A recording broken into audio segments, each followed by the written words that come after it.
Hey there, Nate here with the Volunteer Tech Vlog on the Live Sound 101 YouTube channel, and today I am recording this video from Atlanta, Georgia. So I'm down here on a little business trip actually, so I figured I'd record a vlog video while I was had a couple minutes here before I hear a knock on my door, and we're off to actually catch an Atlanta Braves game while we're in town.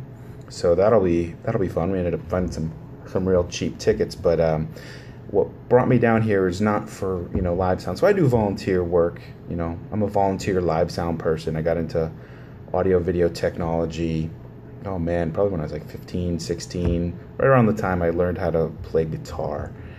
Played in a band, wanted to do live sound, got a degree in music and sound recording technology, got a job in commercial integration, and I've been volunteering doing live sound on the side, working in pro AV. And so now I'm an AV system designer. I've mentioned that before. I just got my CTSD, but I'm a AV system designer for a medical solutions company. So this is why I'm in Atlanta, Georgia right now this week, is doing some training with BSI. So they're an auditing company that can help you get certified to ISO 13485 standards. So I am taking a 2-day class all about the requirements of ISO 13485. So if your organization wants to be up to that standard, this is all about quality and your quality management system.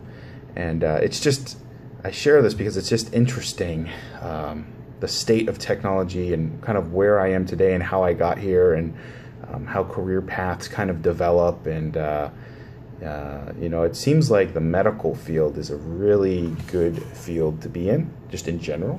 Like if you're in food and you're in medicine, like those two industries are like very important.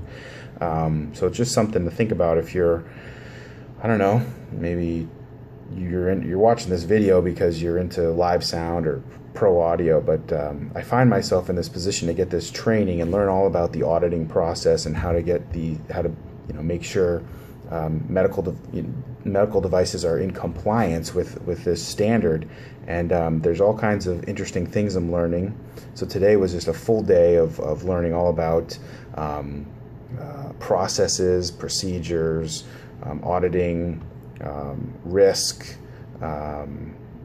just kind of the whole class was.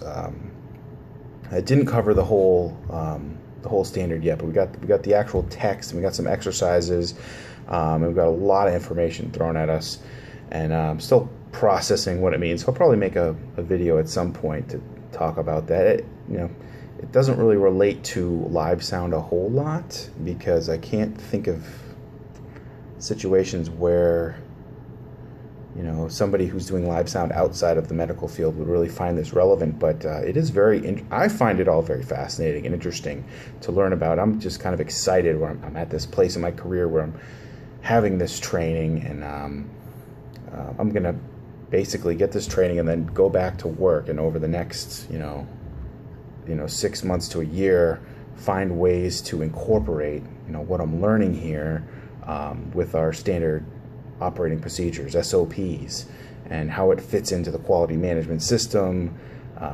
It deals with creating records, creating documents, creating forms, which are documents that become records once they're filled out. It's all kind of stuff that after you learn it, it seems very logical and common sense, but it's not always, it doesn't always come out naturally. I mean, after you know it, you're like, oh yeah, that makes sense, but then you didn't do it before you learned it, so it's not always common sense type stuff, but very interesting stuff. So yeah, my big task here is to figure out how this applies for what I do at work as an AV system designer. But I'll, by default, I'm also going to see if any of this stuff could apply to just general pro audio and video world and system design. And I think there's a lot of best practices and little nuggets of truth and nuggets of wisdom that we can pull out from this, where it comes down to troubleshooting and system design and things like that. So it is a very interesting thing. So I just wanted to share that with you. So BSI has some great training resources, and this session is really good. It's with a guy named John. I can't remember his last name right off the top of my head, but class was about 9 people, good sized number, and I think half of the people there, like maybe 3 or 4 out of 9 people, I think 3 of them are training to be internal auditors for their organizations, and they're either healthcare companies or big medical device manufacturers. One guy is actually from the auto industry, where they make auto parts, and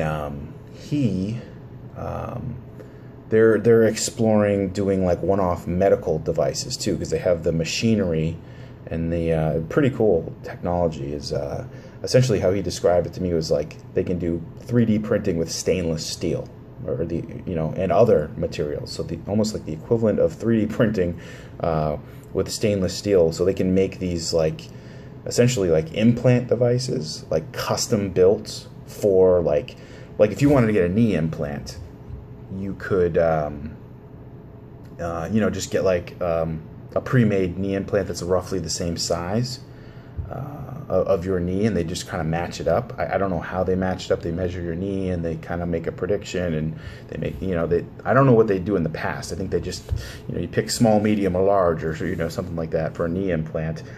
And I guess what these guys are thinking about doing is taking exact measurements, scanning a person's knee, and then building a knee implant that's specifically suited for them. So I guess, I would assume you have to be fully grown for that to really be worthwhile, unless or else you'd have to get a replacement implant every once in a while. But anyway, things like that they're exploring. So they're here doing the ISO 1345 training, so that they can get their systems, moving from the auto world over into medical, because they've got the machinery. It's just, I guess it's another vertical they're exploring. So it's an interesting bunch of people here, and I'm kind of the oddball, the AV geek that's here doing AV design for medical purposes, where now we care about this stuff, and our records and our documents have to be online and everything like that. So I do find myself an interesting point in my career. I haven't heard of other AV people really doing this a whole lot, so that's why I'm mentioning it here, is that this is an avenue that exists that maybe didn't exist in the past, or wasn't as popular. Maybe I just don't know about it. So anyway, those are my thoughts for this vlog video. Just figured I'd change it up a little bit, record a little something from my my hotel room down in Atlanta, Georgia.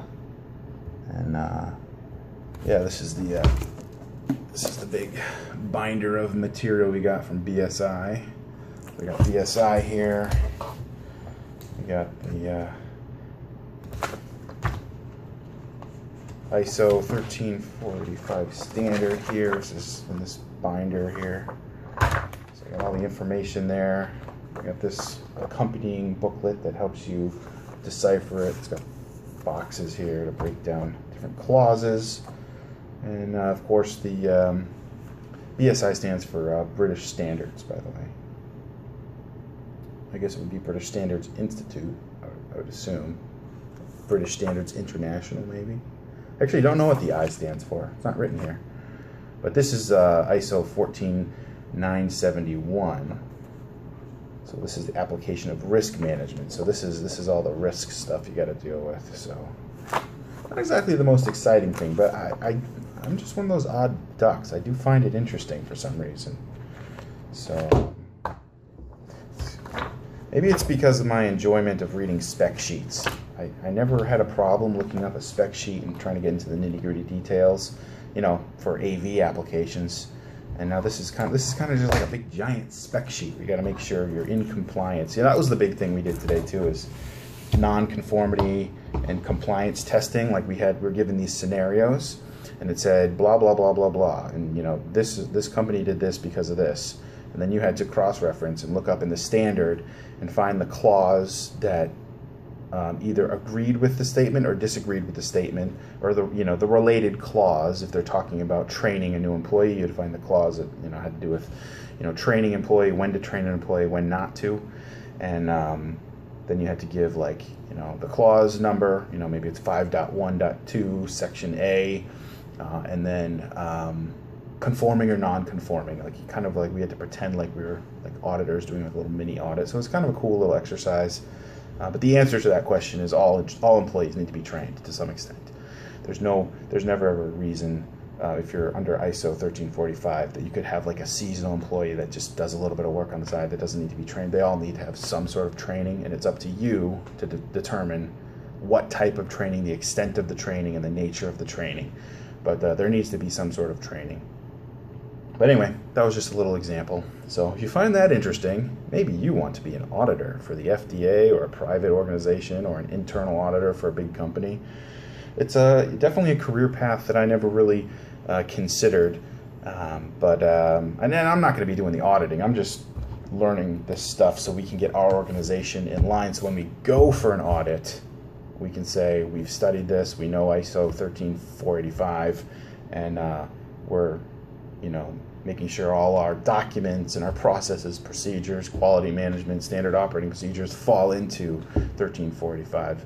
So very interesting stuff. I'm still going to be processing and wrapping my head around what it means, and just wanted to share that little nugget with you. All right, next time I see you, I will probably be back in Massachusetts. But I'm looking forward to catching the Braves game tonight. We had some really cheap tickets behind the dugout, and I think that'll be a better use of time than just sitting in my hotel room here. Alrighty, I'll see you in the next video.